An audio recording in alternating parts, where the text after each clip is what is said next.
Bismillahirrahmanirrahim. Assalamualaikum warahmatullahi wabarakatuh. Innal hamdalillah nahmaduhu wa nasta'inuhu wa nastaghfiruh wa na'udzu billahi min shururi anfusina wa sayyiati a'malina.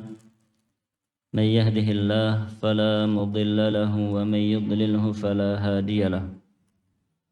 Asyhadu an la ilaha illallah wahdahu la syarika lah wa asyhadu anna Muhammadan abduhu wa rasuluh.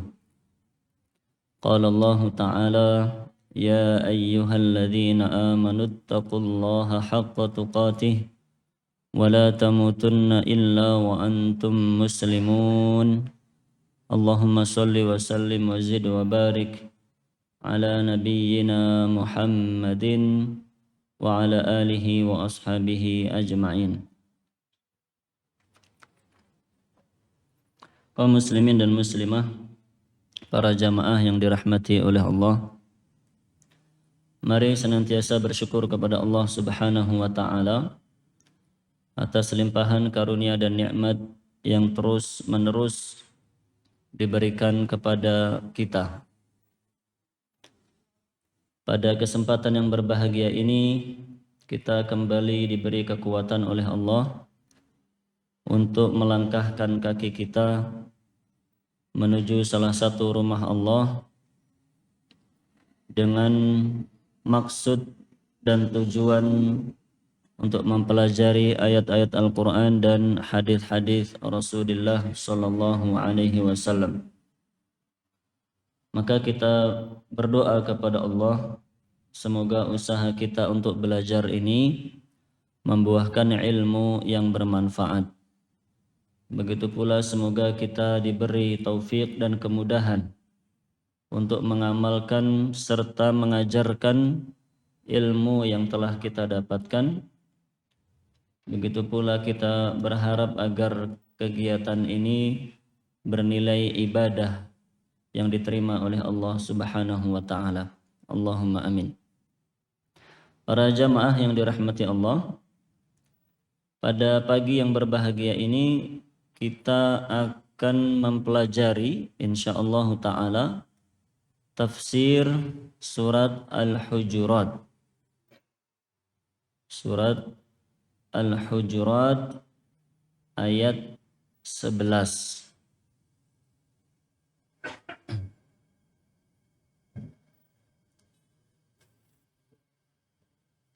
Nah, surat Al-Hujurat ayat 11.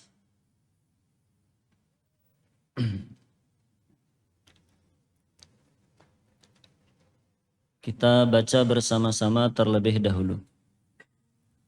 A'udzu billahi minasy syaithanir rajim.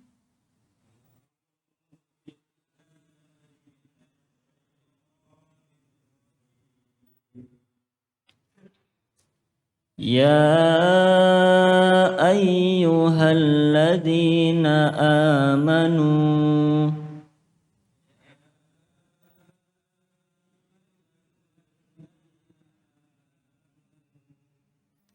la yaskhar qaumun min qaum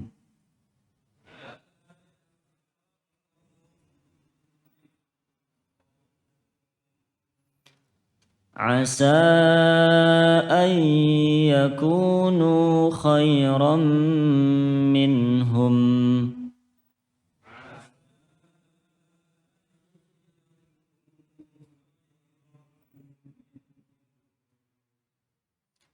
wala nisa'un min nisa'in asa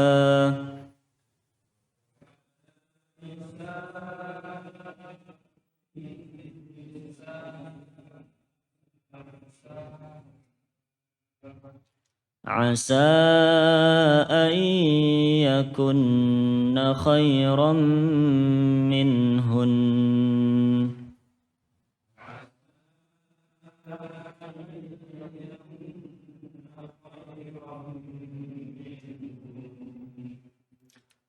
ولا تلمزوا أنفسكم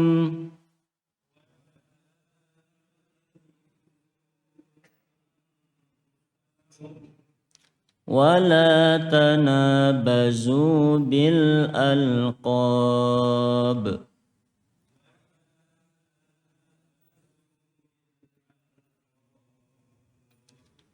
بئس الاسم الفسوق بعد الإيمان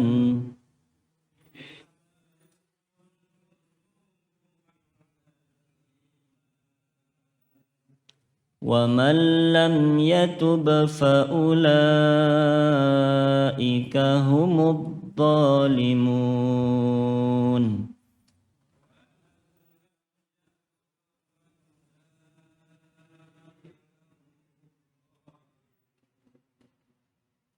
Naam. Itu tadi surat Al-Hujurat ayat 11. Sebelum kita mempelajari tafsir ayat 11 ini, ada baiknya kita mengetahui keistimewaan surat Al-Hujurat.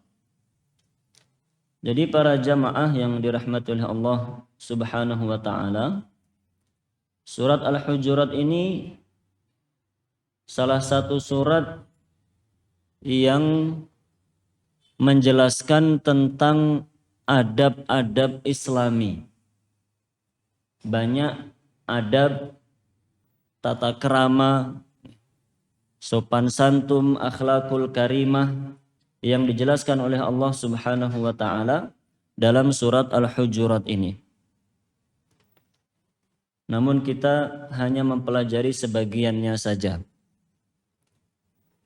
Dan itulah kelebihan atau keistimewaan surat Al-Hujurat, bahwa di dalamnya banyak penjelasan tentang akhlakul karimah, akhlak yang mulia dan adab-adab Islami yang harus diperhatikan oleh muslim maupun muslimah. Ada adab kepada Rasulullah Shallallahu Alaihi Wasallam. Ada adab yang berkaitan dengan lisan. Ada pula penjelasan adab yang berkaitan dengan hati dan seterusnya. Itu dijelaskan dalam surat Al-Hujurat. Namun lebih dari itu, tidak ada hadis sahih yang menjelaskan keistimewaan surat Al-Hujurat secara khusus. Tidak ada hadis sahih yang secara tekstual menjelaskan keistimewaan atau keunggulan surat Al-Hujurat dibandingkan dengan surat-surat yang lainnya. Jika ada hadis yang menjelaskan tentang keistimewaan khusus surat Al-Hujurat, maka diterangkan oleh para ahli hadis itu adalah hadis yang lemah. Di antara yang sering disampaikan dan didakwahkan baik melalui tulisan maupun melalui ceramah-ceramah, ada yang menyampaikan bahwa Rasul Shallallahu Alaihi Wasallam bersabda, "Man qara'a surat Al-Hujurat u'tiya 10 hasanat bi kulli man ata'a Allah wa 'asah." Yang artinya, siapa saja yang membaca surat Al-Hujurat, maka dia diberi pahala 10 kali lipat dengan jumlah semua orang, 10 kali lipat pahala orang lain, baik hamba yang taat maupun hamba yang ahli maksiat. Maksudnya, yang membaca surat Al-Hujurat 1 kali, maka pahalanya itu 10 kali lipat jumlah manusia. Masya Allah. Tapi itu adalah hadis yang lemah. Dan biasanya begitu. Biasanya begitu. Kalau hadis-hadis yang lemah itu diantara indikasinya menjelaskan pahala-pahala yang terlalu muluk-muluk begitu. Terlalu muluk-muluk dan tidak masuk akal. Karena amalnya cuma kecil, tapi kok pahalanya besar sekali begitu. Di antaranya yang terkait dengan surat Al-Hujurat ini. Ada pula hadis lain yang mengatakan bahwa man qara'aha fahuwa rafiqun fil jannah li Sulaiman bin Dawud, atau yang semakna dengan itu. Siapa yang membaca surat Al-Hujurat, nanti di dalam surga dia akan berada bersama dengan Nabi Sulaiman. Yang membaca surat Al-Hujurat maka dia di surga itu bersama dengan Nabi Sulaiman bin Dawud alaihi assalam. Itu juga hadis yang lemah. Dan ada hadis-hadis yang lainnya.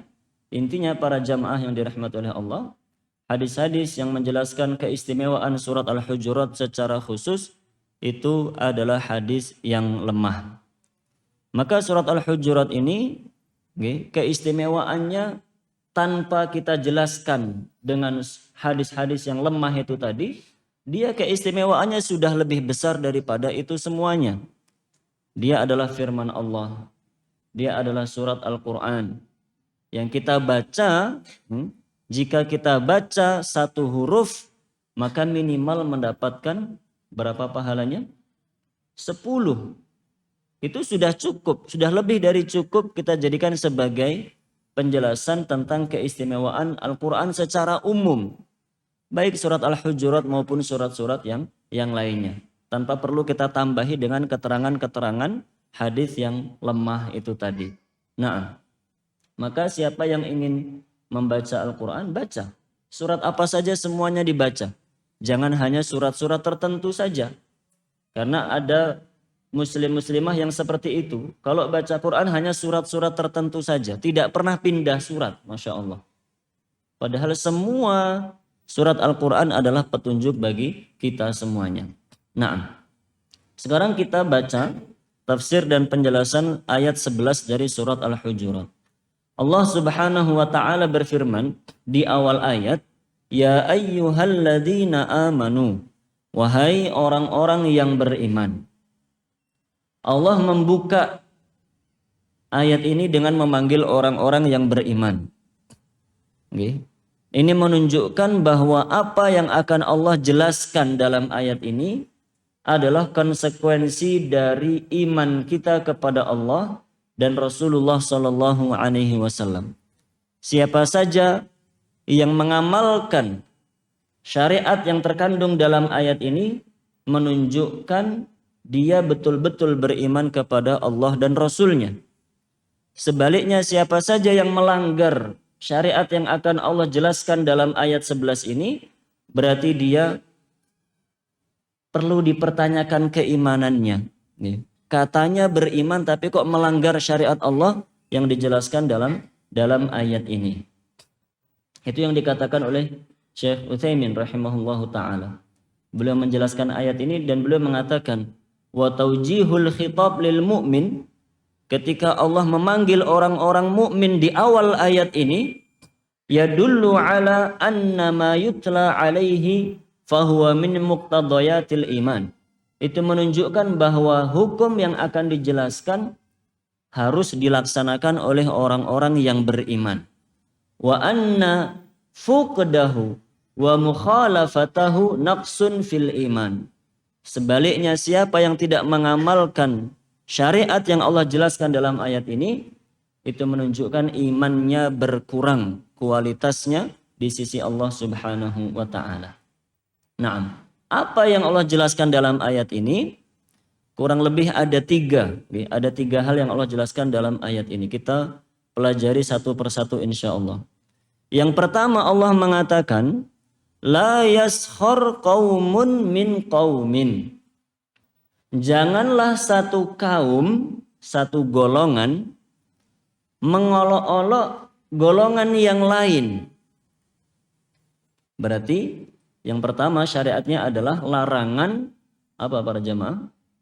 Larangan mengolok-olok orang lain. Larangan merendahkan orang lain. Menganggap sepele orang lain. Kenapa tidak boleh begitu? Asa ayyakunu khairam minhum. Karena bisa jadi orang yang diolok-olok itu lebih baik daripada orang yang mengolok-olok. Okay. Allah melanjutkan wala nisa'um min nisa. Begitu pula janganlah wanita mengolok-olok wanita yang lain. Ini masih di hukum yang pertama.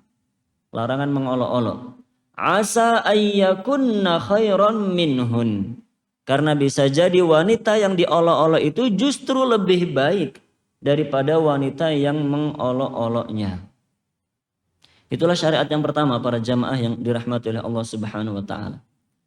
Muslim muslimah itu dilarang mengolok-olok, dilarang merendahkan orang lain.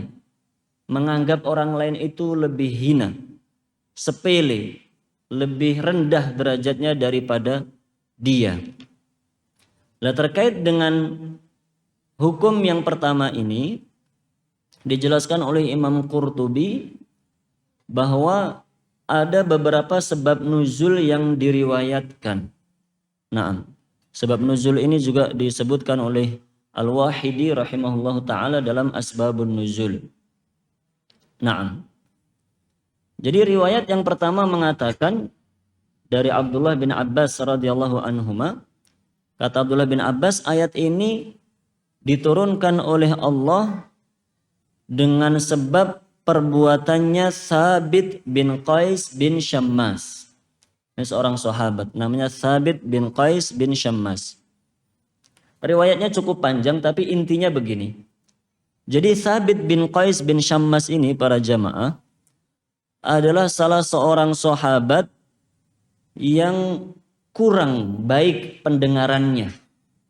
Beliau itu kurang baik pendengarannya.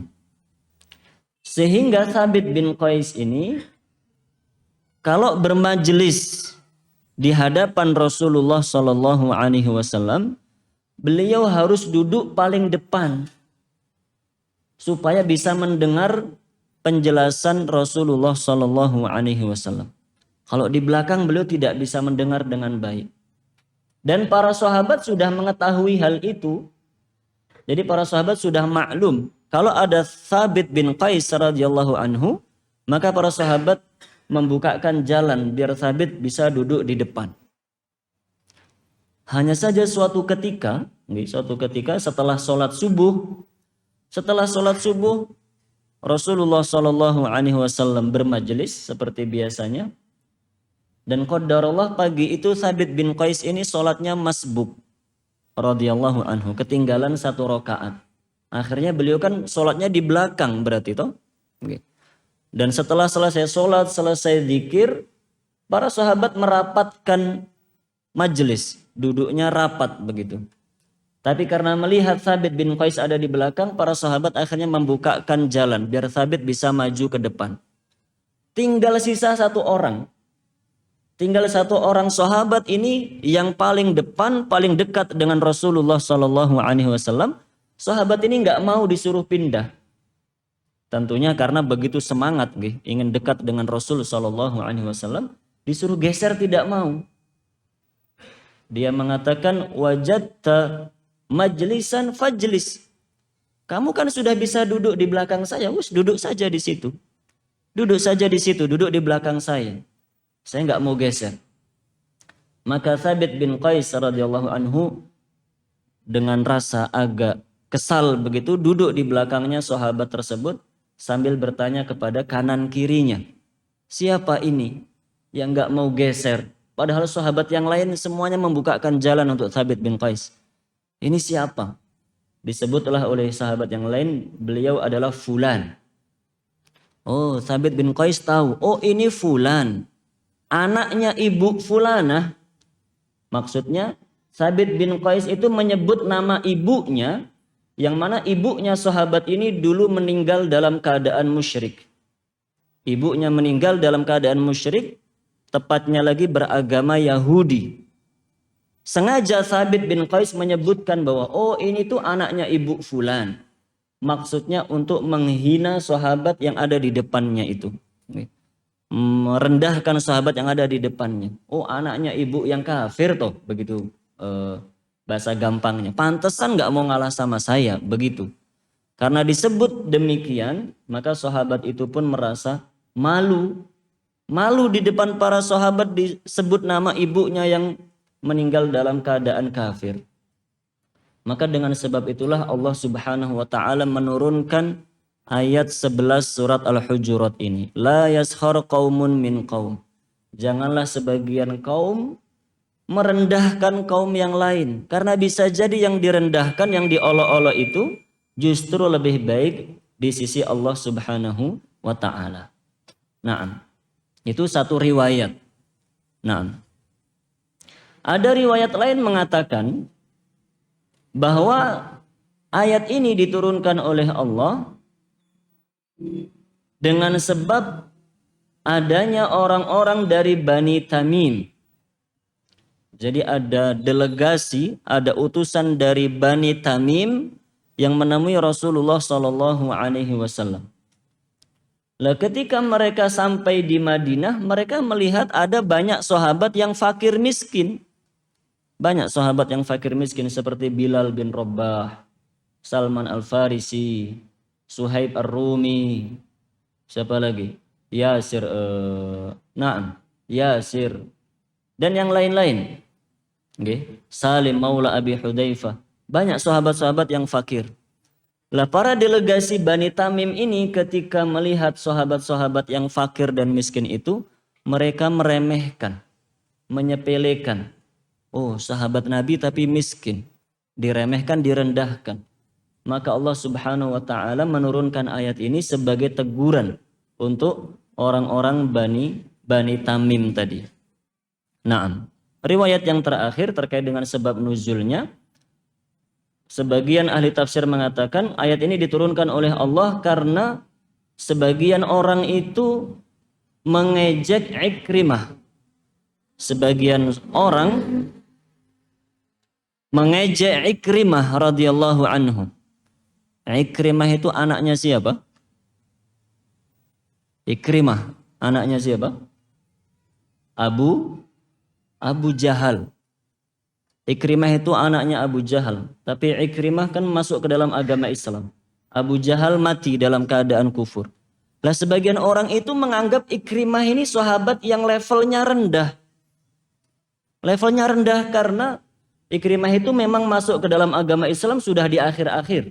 Nah, di awal-awal Islam dia tidak mau masuk agama Islam. Sudah di akhir-akhir ketika Fathu Makkah barulah Ikrimah itu masuk ke dalam agama Islam. Dan ayahnya pun meninggal dalam keadaan kafir. Okay. Maka sebagian sahabat meremehkan Ikrimah. Bahkan berani mengatakan Ibnu Fir'auna hadhil ummah. Masya Allah. Berani mengatakan Ikrimah itu anaknya Fir'aun umat ini. Karena Fir'aunnya umat ini memang Abu Jahal. Betul. Orang paling jahat di umat ini namanya Abu Jahal. Sampai disebut begitu. Anaknya Fir'aun di umat ini. Dan itu diadukan, dikeluhkan oleh Ikrimah radhiyallahu anhu kepada Rasulullah sallallahu alaihi wasallam hingga akhirnya Allah Subhanahu wa taala menurunkan ayat ini. Jadi intinya para jamaah yang dirahmati oleh Allah, sebab-sebab nuzul yang banyak itu tadi, semuanya tidak saling bertentangan, tapi semuanya saling melengkapi bahwa seorang muslim itu tidak boleh merendahkan orang lain. Tidak boleh menganggap orang lain itu lebih hina. Tidak boleh menganggap orang lain lebih hina. Tidak boleh menganggap dirinya lebih baik. Menganggap orang lain lebih hina. Kalau ada anggapan seperti itu dalam hati kita, itu namanya apa para jamaah? Menganggap orang lain lebih rendah dari kita, meremehkan orang lain. Namanya apa itu? Sombong.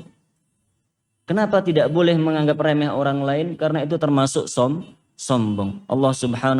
Rasulullah sallallahu alaihi wasallam mengatakan, al-kibru batarul haq wa ghamtu annas. Sombong itu ketika menolak kebenaran dan ketika meremehkan orang lain, menganggap rendah orang lain. Itulah kesombongan. Maka siapa saja di antara kita, khususnya diri pribadi yang berbicara di depan sini, suka menganggap orang lain lebih rendah, sepele, tidak ada apa-apanya, harus membersihkan hati kita dari perbuatan seperti itu. Itu dilarang dalam agama Islam. Naam. Dan banyak hadis-hadis yang melarang tentang hal itu, nanti kita bacakan. Tapi kita lanjutkan dulu pembacaan ayatnya. Jadi Allah Subhanahu wa taala Selanjutnya mengatakan wala talmizu anfusakum, dan janganlah kalian mencela diri kalian sendiri. Ini mirip dengan hukum yang pertama. Ini hukum yang kedua, okay? Hukum yang pertama tadi tidak boleh meremehkan orang lain. Hukum yang kedua wala talmizu anfusakum, dan janganlah mencela orang lain. Ini kan saling berkaitan.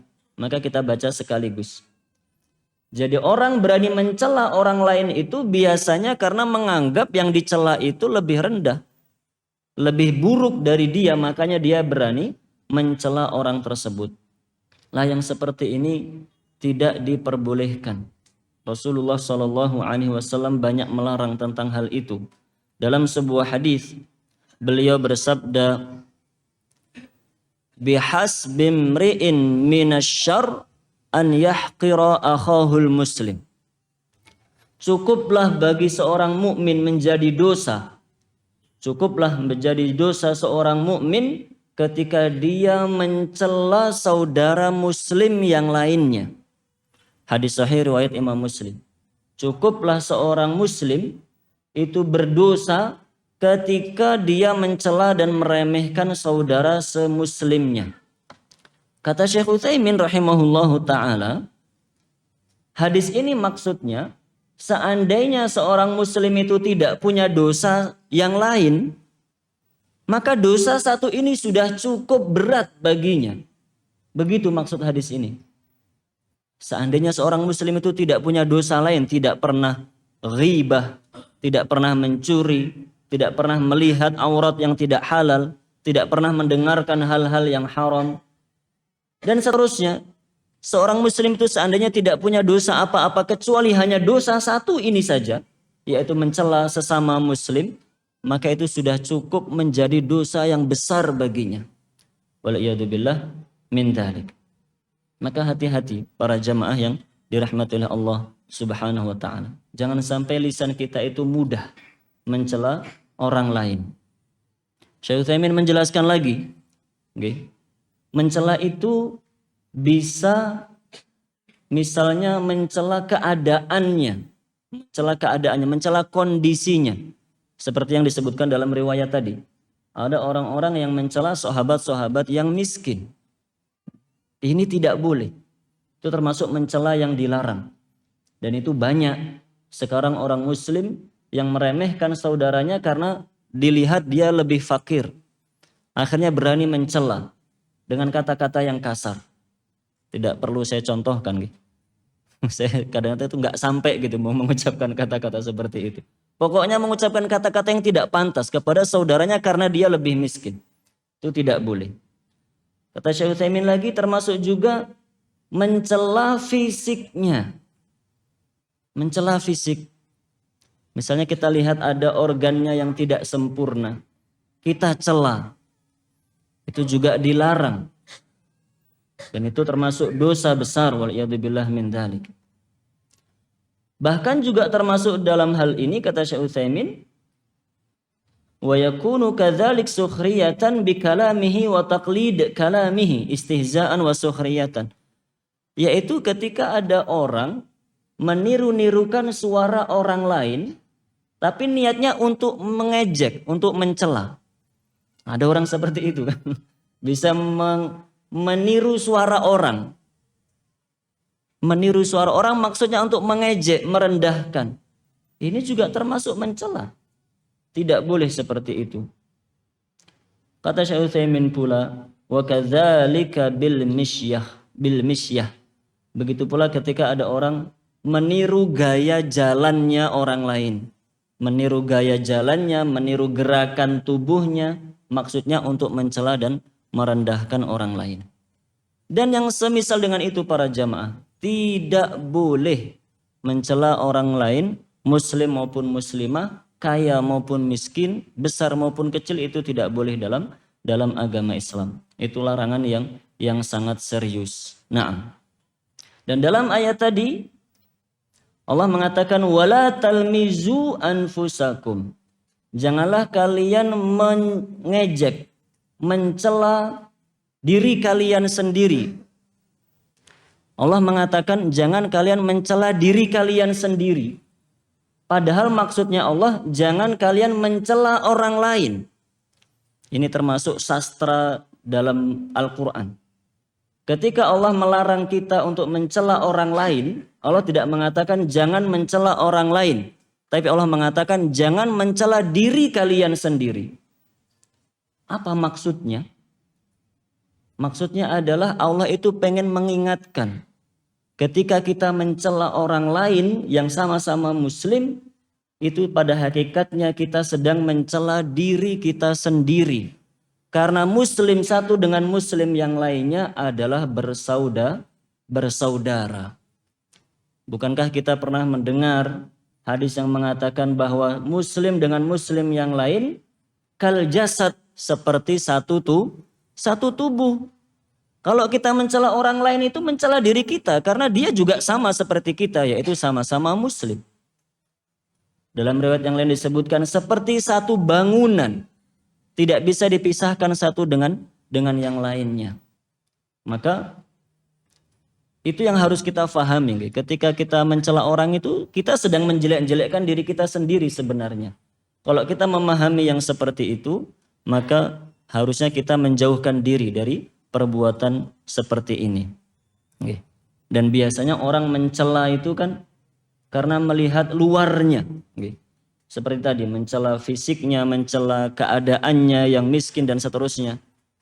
Padahal yang perlu kita ketahui bahwasanya Allah Subhanahu wa taala menilai seseorang itu dari luarnya atau dari hatinya, para jamaah.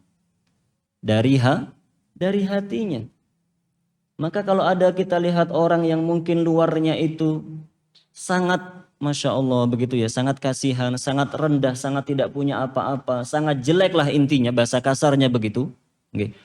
Tapi kita tidak tahu barangkali hatinya itu lebih bersih daripada hati kita. Itulah yang tadi Allah firmankan, bisa jadi orang yang diolok-olok, orang yang direndahkan lebih baik daripada orang yang mengolok-olok. Baik laki-laki maupun wanita. Dan itu sering terjadi, orang yang diolok-olok lebih baik daripada yang mengolok-olok. Maka Al-Imam Al-Qurtubi rahimahullahu ta'ala mengatakan, beliau mengatakan, wa hadza haditsun 'azim. Hadis yang saya bacakan tadi, innallaha la yanzuru ila suwarikum wa ajsamikum wa amwalikum. Allah tidak melihat harta dan fisik kalian, walakin yanzuru ila qulubikum wa a'malikum. Tapi Allah melihat hati dan amalan kalian.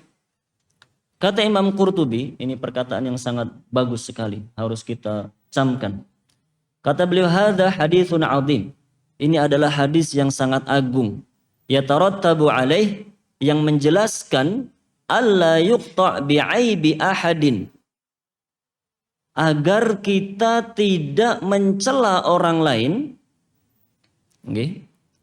lima yura alaihi min suwarin mazmumah, ketika kita melihat orang lain itu keadaannya buruk. Jangan sampai kita mencela orang lain ketika melihat keadaan orang lain itu buruk. Wala'alla man yuhafidu 'alal a'malid dhahirah ya'lamullah min qalbihi wasfan madmuman. Karena bisa jadi orang yang mencelanya, ketika dia merasa dia lebih banyak amal solehnya, tapi sebenarnya hatinya itu lebih busuk. Waliyadzubillah min dzalik. Saya ulangi kata Imam Qurtubi, ketika kita melihat orang lain, misalnya amalnya itu lebih sedikit dari kita. Ada orang kok sholatnya biasa-biasa saja. Maksudnya ya kadang sholat jamaahnya di shaf pertama, kadang ya di shaf kedua, kadang terlambat. Puasa sunnah juga jarang-jarang, sedekah juga jarang-jarang dan seterusnya. Kata Imam Qurtubi, ketika kita melihat orang seperti itu jangan sampai kita mencelanya. Karena bisa jadi kita yang merasa amalnya lebih banyak, tapi ternyata hati kita lebih busuk. La tasihhu ma'ahu tilkal a'mal. Yang dikarenakan busuknya hati kita, ternyata amal-amal yang kita kerjakan itu tidak diterima oleh Allah meskipun amal kita banyak. Wala'alla man ra'ayna 'alaihi tafritan aw ma'siyatan. Sebaliknya orang yang kita remehkan tadi karena amalnya cuma sedikit atau bahkan kadang-kadang kelihatan bermaksiat kepada Allah, ya'lamullah min qalbihi wasfan mahmudan yaghfiru lahu bisababihi. Walaupun kelihatan amalnya sedikit, kadang-kadang bermaksiat, tapi Allah tahu hatinya itu bersih, sehingga dengan sebab hati yang bersih Allah mengampuni dosa-dosa dan kekurangannya. Masya Allah. Itu yang dijelaskan oleh Imam Qurtubi rahimahullahu ta'ala. Maka harus berhati-hati para jamaah yang dirahmati oleh Allah subhanahu wa ta'ala. Maka dalam surat Al-Humazah itu pun ancamannya serius nih.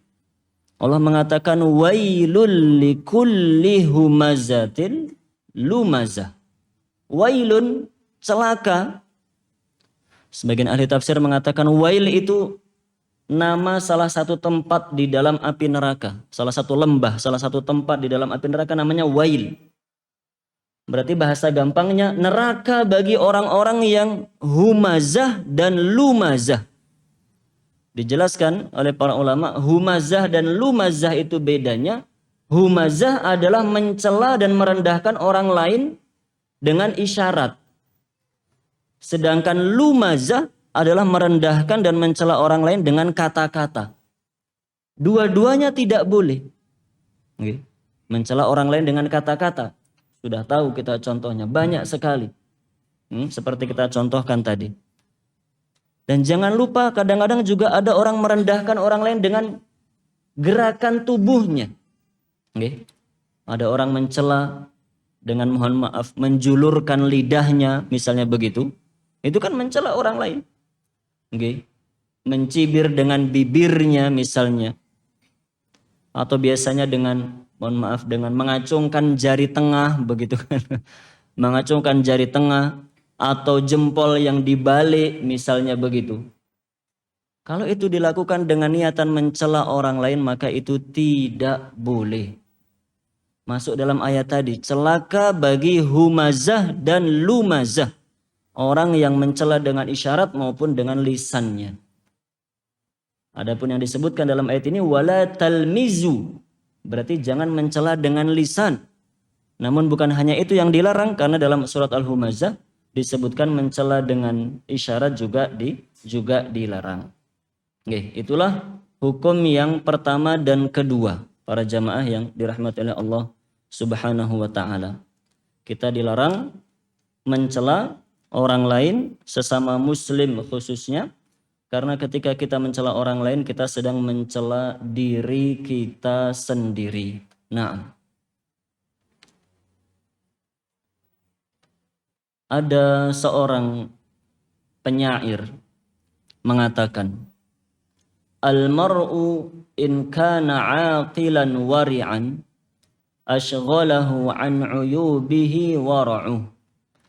Jika seseorang itu berakal sehat dan memiliki rasa takut, maka rasa takut dan akal sehatnya akan mengajaknya untuk memikirkan kekurangan-kekurangan dirinya sendiri.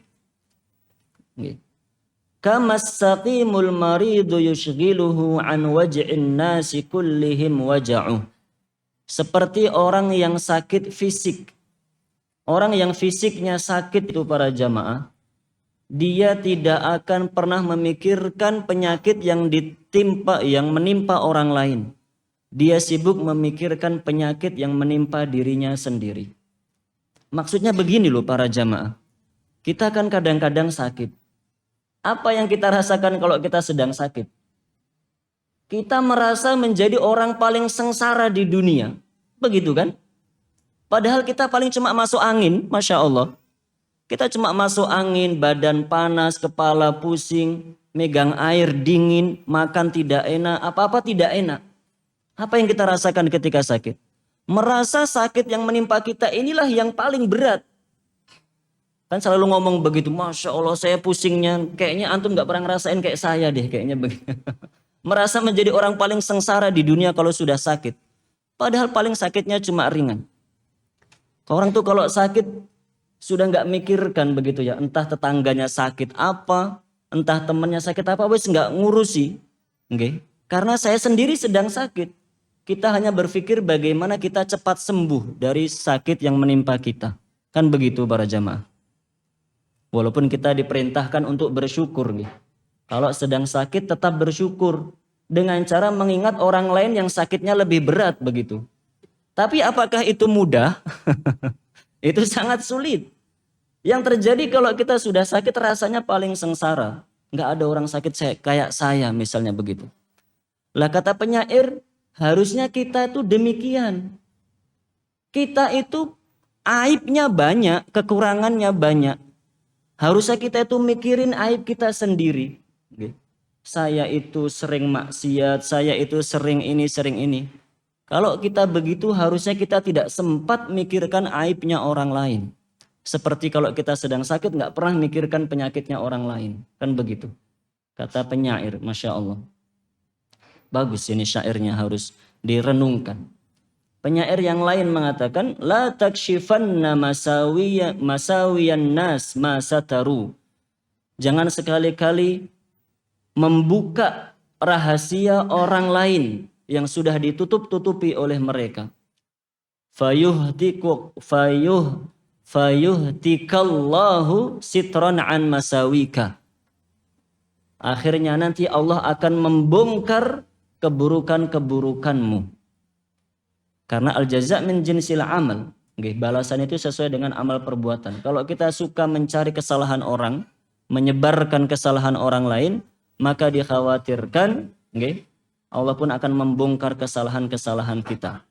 Dan para jamaah yang dirahmati oleh Allah, Syekh Utsaimin menjelaskan sebuah faedah yang sangat penting. Kata beliau begini, ini harus kita camkan baik-baiknya. Wa kullama kana al-insan ahaqqa bil ikram kanat adiyatuhu a'dham wa akbara itsman. Kalau orang yang dicela itu memiliki hak yang lebih besar daripada kita, kalau orang yang dicela itu memiliki hak yang lebih besar daripada kita, maksudnya dia berhak untuk dimuliakan, tapi malah kita rendahkan, maka dosa mencela itu lebih besar. Saya ulangi, mencela orang yang dia itu seharusnya dimuliakan, maka dosanya lebih besar daripada mencela orang yang biasa. Beliau ngasih contoh. Misalnya kerabat kita sendiri. Kita punya kerabat, punya saudara. Mencela saudara kita itu tidak sama dosanya dengan mencela orang lain. Walaupun sama-sama muslim. Mencela orang lain yang muslim itu dosanya sudah besar. Tapi kalau mencela saudara kita, yang pertama dia sudah muslim, yang pertama punya hubungan nasab dengan kita. Maka dosa mencela saudara kita itu lebih besar daripada mencela orang lain. Masya Allah, hati-hati. Kata Syekh Utsaimin lagi, wa adhiyatul jar laisat ka adhiyati ghairil jar. Begitu pula mencela dan merendahkan tetangga yang dekat, itu dosanya lebih besar daripada mencela orang yang jauh rumahnya dari kita. Karena pertama dia muslim, yang kedua dia adalah tetangga kita. Maka jangan meremehkan yang seperti ini. Itu kaidahnya demikian kata Syekh Utsaimin. Setiap orang, jika orang itu memiliki hak semakin besar, kemudian kita mencelanya, maka dosanya semakin besar. Contohnya seperti tadi, kerabat punya hak harus dihormati. Kita cela, dosanya lebih besar. Tetangga punya hak untuk dihormati. Kita cela, dosanya lebih besar daripada mencela orang lain. Apalagi, nah ini perhatikan, apalagi kalau beliau adalah pemimpin kita. Pemimpin kita, baik camat, bupati, lurah, Pak Presiden, Pak Menteri, siapa saja. Manhaj ahli sunnah wal jamaah, kita diperintahkan untuk mendengar dan taat kepada pemimpin atau pemerintah. Dan manhaj ahli sunnah wal jamaah tidak boleh mencela pemimpin. maka mencela pemimpin kita itu dosanya lebih besar daripada mencela orang biasa, rakyat jelata. Dosanya lebih besar. Maka jangan ikut-ikutan, jangan latah. Kalau ada orang yang, mohon maafkan, sekarang sering membuat foto diedit atau video diedit, ada wajah Pak Presiden misalnya, itu adalah foto yang menghina. Fotonya jelek, kemudian diedit menjadi wajahnya Pak Presiden kah, atau menteri kah, atau camat, atau bupati, atau apa saja. Video kah, foto kah, atau tulisan kah.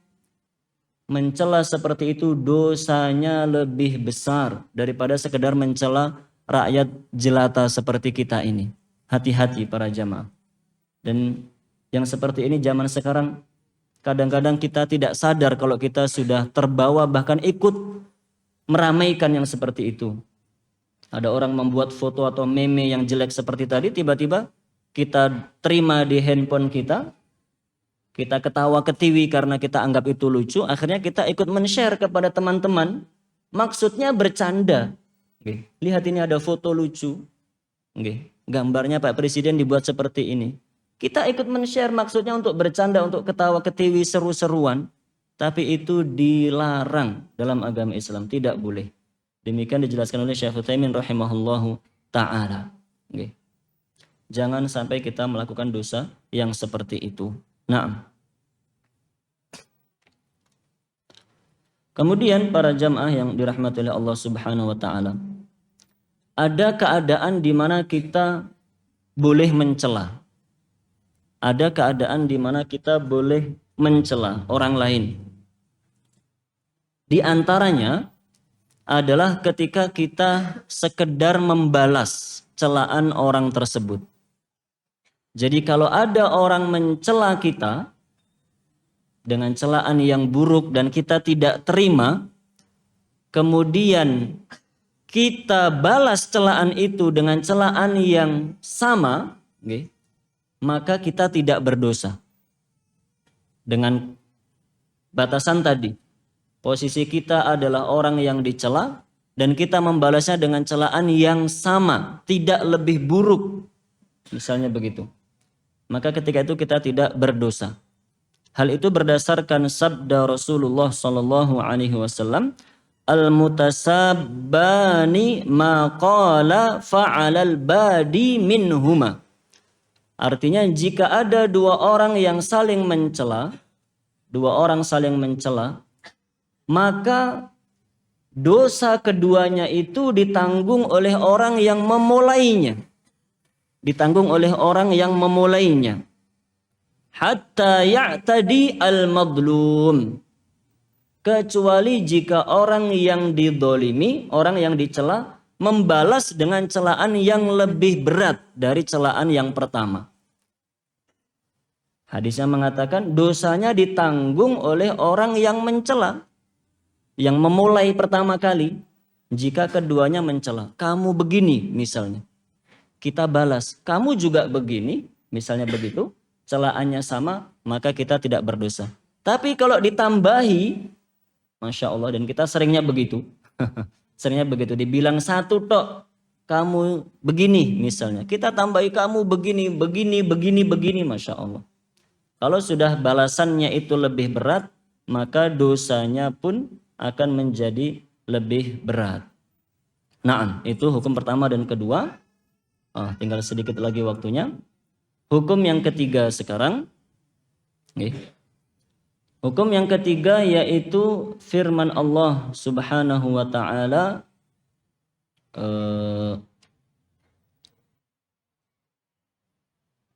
wala tanabazu bil alqab. Dan janganlah kalian saling memberi gelar yang buruk. Janganlah kalian memberi gelar dengan gelar yang buruk. Memberi panggilan dengan panggilan yang buruk. Ini juga sering kita lakukan. Namanya bagus, namanya Abdullah misalnya, Masya Allah. Nama yang disukai oleh Allah. Tapi kita cela, kita panggil dengan panggilan yang jelek. Tahu nggih panggilan-panggilan yang jelek? Tidak usah dicontohkan. Namanya bagus sebenarnya, Fulan, Abdullah, Abdurrahman, Ahmad, Ibrahim, Yusuf, dan seterusnya. Namanya bagus-bagus. Atau nama Jawa, Sugeng, Santoso, Bejo. Itu kan bagus nggih? Trimo, enten. Oh ngapunten nggih. Oh banyak. Santoso misalnya, Masya Allah. Itu kan nama yang bagus. Tapi kita plesetkan menjadi nama yang jelek. Itu tidak boleh. Dipanggil dengan panggilan yang jelek. Ini belok sebentar. Gitu. Jadi nama-nama Jawa tadi para jamaah, yang artinya bagus itu nggak usah dirubah. Yang namanya Jawa tadi, yang Santoso, Bejo, Trimo. Kalau ibu-ibu apa namanya? Kalau perempuan biasanya yang artinya bagus. Apa Pak Inam artinya? Rahayu, Masya Allah misalnya. Dan seterusnya, nggih. Lestari misalnya. Istrinya siapa? Dan yang semakna dengan itu, nama-nama yang bahasa Jawa atau bahasa daerah lain, selama artinya bagus, nggak usah diganti. Tetap saja namanya seperti itu, tidak apa-apa. Nggih.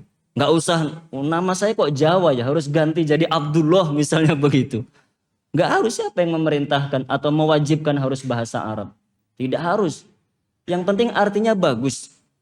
Makanya kalau punya anak begitu, ini juga penting. Kalau punya anak itu cari nama yang artinya bagus. Walaupun bahasa Jawa. Anaknya namanya Santoso misalnya begitu, Masya Allah. Kayaknya nggak ada. Kids zaman now ada. Maksudnya kalau anak sekarang dinamakan dengan nama itu sepertinya sangat jarang sekali. Tapi yang perlu diketahui, nama seperti itu tidak terlarang. Bagus-bagus saja. Saya hanya menyayangkan kadang-kadang kita harus melakukan proses administrasi yang sangat jelimet, menghabiskan waktu, menghabiskan biaya, hanya ingin mengganti nama. Padahal namanya tidak ada masalah. Santoso, Bejo, dan seterusnya itu tidak ada masalah. Kenapa harus diganti? Nama, bukan kunyah. Kalau kunyah silahkan. Nanti akan kita bahas juga. Kembali ke pembahasan kita. Jadi dalam ayat ini, wala tanabazu bil alqab, jangan kalian bertukar panggilan-panggilan yang buruk. Tidak boleh. Namanya baik tapi dipanggil dengan panggilan yang buruk. Nah, hal ini terkait dengan larangan ini ada sebuah riwayat. Sebuah riwayat bahwa larangan ini diturunkan oleh Allah karena adanya kasus antara istri-istri Nabi Shallallahu Alaihi Wasallam. Biasa nggih, istri-istri Nabi beliau juga semuanya manusia biasa begitu. Kadang-kadang terjadi kasus-kasus antar sesama istri. Nah, kasus yang terjadi adalah bahwa suatu ketika Aisyah radhiyallahu anha itu pernah berkata kepada Nabi Shallallahu Alaihi Wasallam sambil menunjuk Ummu Salamah. Jadi suatu ketika Aisyah berkata kepada Nabi, ya Rasulullah, lihatlah wanita itu, sambil menunjuk Ummu Salamah. Wanita itu adalah wanita yang tangannya begini. Aisyah tidak mengatakan kata-kata yang lugas, tapi beliau mengisyaratkan. Lihatlah orang itu wahai Rasul sallallahu alaihi wasallam, wanita itu tangannya begini. Maksudnya Aisyah tangannya pendek, tidak seperti tangan wanita yang lainnya. Mendengar hal itu Rasulullah sallallahu alaihi wasallam marah. Beliau mengatakan, engkau telah mengatakan ucapan, seandainya ucapan itu dimasukkan ke lautan, maka ucapanmu itu akan mengotori lautan. Masya Allah. Engkau mengucapkan sebuah ucapan yang kalau ucapan itu bisa dimasukkan ke lautan, ucapan itu akan mengotori lautan yang luas. Aisyah hanya memberi gelar, memberi panggilan. Ummu Salamah itu adalah wanita yang tangannya pendek. Maka itu ternyata dilarang oleh Rasulullah Shallallahu Alaihi Wasallam. Maka kita nggak boleh para jamaah memanggil temannya dengan panggilan-panggilan seperti itu. Mohon maaf, misalnya kuntet, misalnya begitu, nggih. Misalnya nun sewu pesek, misalnya begitu, dan seterusnya. Apa yang semakna dengan itu maka itu dilarang dalam agama Islam. Nah, sekali lagi seperti tadi, ketika kita menggelari orang lain dengan gelar yang buruk, seakan-akan kita menggelari diri kita dengan gelar yang buruk. Karena saudara muslim adalah saudara kita sendiri. Nah, diterangkan oleh Imam Qurtubi, tapi ada gelar-gelar yang diperbolehkan. Kita boleh memberi gelar. Jika yang pertama, gelar yang baik. Jika yang kita berikan adalah gelar atau panggilan yang baik. Naam. Misalnya gelar-gelar yang diberikan oleh Rasulullah Sallallahu Alaihi Wasallam kepada para sahabatnya. Abu Bakar diberi gelar apa? As-Siddiq, orang yang paling jujur. Umar bin Khattab diberi gelar apa? Al-Faruq. Itu gelar panggilan orang yang membedakan antara kebenaran dengan kebatilan. Utsman bin Affan diberi gelar Dzun-Nurain, yang memiliki dua cahaya terang karena beliau menikahi dua putri Rasulullah Sallallahu Alaihi Wasallam. Dan seterusnya. Khalid bin Walid apa gelarnya? Saifullah al-Maslul, pedangnya Allah yang terhunus. Dan seterusnya. Jika gelar itu baik, maka kita boleh memberikan gelar-gelar seperti itu. Okay. Digelari orang yang dermawan misalnya, digelari orang yang baik hati, dan seterusnya. Yang kedua, kata Imam Qurtubi rahimahullahu ta'ala, beliau mengatakan boleh memberi gelar atau panggilan atau julukan atau sebutan jika maksudnya adalah mendeskripsikan, maksudnya menyebutkan ciri-ciri yang membuat orang bisa mengenalinya. Kita menyebutkan gelar panggilan seseorang, maksudnya bukan mencela, tapi untuk mendeskripsikan, untuk menjelaskan ciri-ciri khas orang tersebut supaya bisa dikenali oleh orang lain. Misalnya ada beberapa orang namanya Muhammad, banyak di Indonesia. Ada Muhammad Ishak, ada Muhammad Yusuf, ada seterusnya. Lah ada beberapa orang namanya Muhammad. Terus kita sebut, saya kemarin bertemu dengan Muhammad. Muhammad yang mana? Muhammad yang kuntet, misalnya begitu. Tapi kita sebutkan kuntetnya itu tadi bukan dalam rangka mencela. Dalam rangka mendeskripsikan, menjelaskan. Yang saya maksud adalah Muhammad yang itu loh, yang beda dengan yang lainnya. Begitu. Kalau itu yang kita lakukan, maka itu tidak mengapa. Nah, karena sebagian ulama pun digelari seperti itu. Sebagian ulama itu punya gelar-gelar yang kalau kita kalau kita tahu artinya itu sebenarnya jelek artinya.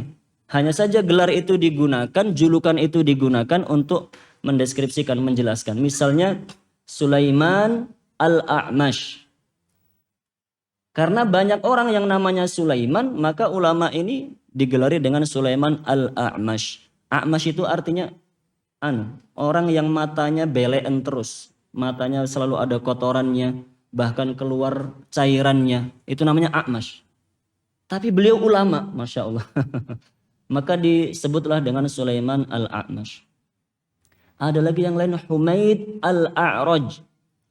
Karena banyak orang namanya Humaid, maka beliau ini disebut dengan Humaid Al-A'raj. A'raj itu pincang. Kakinya pincang, tidak normal seperti yang lain. Seakan-akan itu menjelekkan ulama, merendahkan ulama. Bukan merendahkan ulama, tapi memang begitu. Cara kita menjelaskan begitu, karena banyak ulama yang namanya Humaid. Begitu pula ada namanya Marwan Al-Asghar. Marwan yang paling kecil. Marwan Mini bahasa kitanya. Marwan Mini begitu, bukan Daus Mini nggih. Marwan Mini nggih.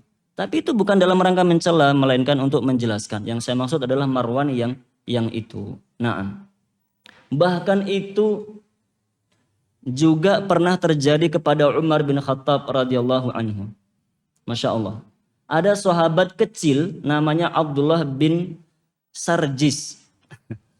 Antum nanti cari di Google nih, Abdullah bin Sarjis. Bagaimana biografi beliau.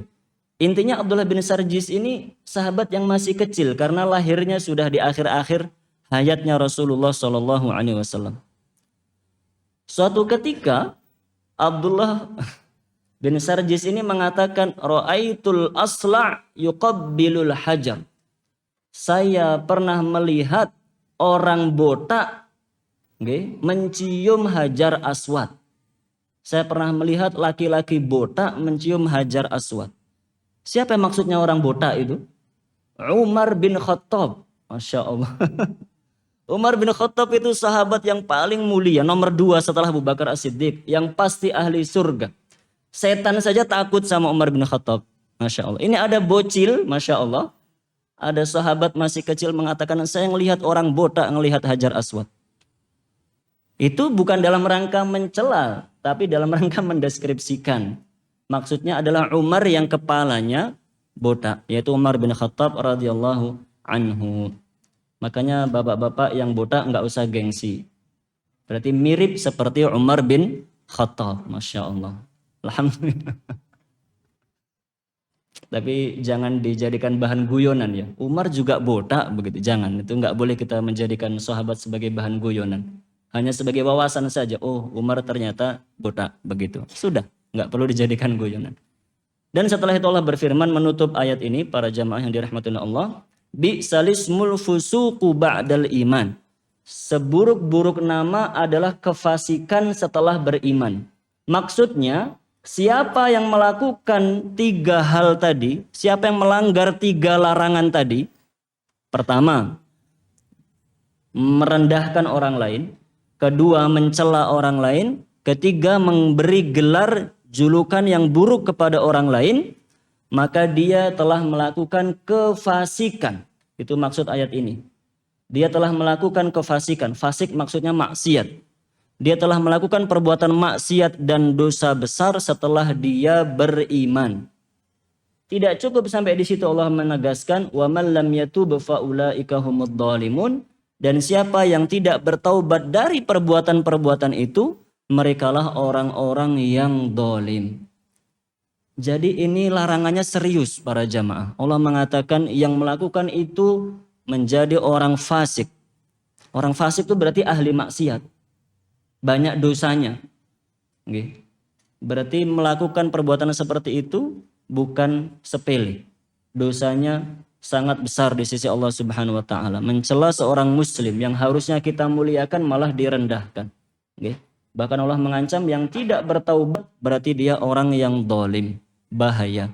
Kedoliman pada hari akhirat bisa merugikan kita sendiri.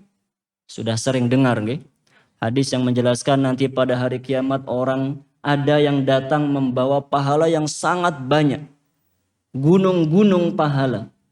Tapi pahalanya itu habis digunakan untuk menebus dosa-dosanya di dunia.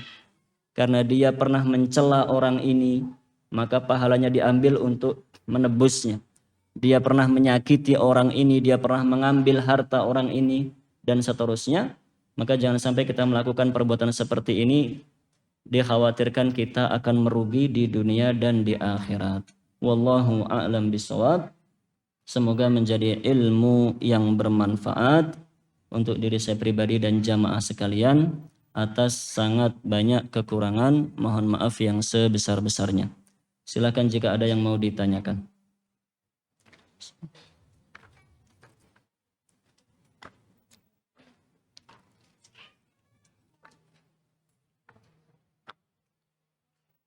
Tidak ada, alhamdulillah. Baik. Cukup sekian kajian kita para jamaah yang dirahmati oleh Allah. Dan seperti disampaikan oleh Abu Hafsah tadi, bahwa kajian tafsir ayat ahkam kita insya Allah akan segera selesai. kita sudah di juz 26 nggih. Setelah itu mungkin kita baca juz 28 mungkin insyaallah. Setelah itu tidak ada lagi ayat ahkam, atau ada ayat ahkam tapi hukumnya sudah pernah kita jelaskan di surat yang lainnya. Maka mungkin tinggal satu pertemuan bulan depan atau 2 pertemuan, wallahu a'lam. Setelah itu insyaallah kita ganti materi. Wallahu a'lam bishawab. Saya akhiri dengan doa kafaratul majlis. Subhanakallahumma wa bihamdik asyhadu an la ilaha illa anta astaghfiruka wa atubu ilaik. Sallallahu ala nabiyyina Muhammad wa ala alihi wa sahbihi ajma'in. Assalamualaikum warahmatullahi wabarakatuh.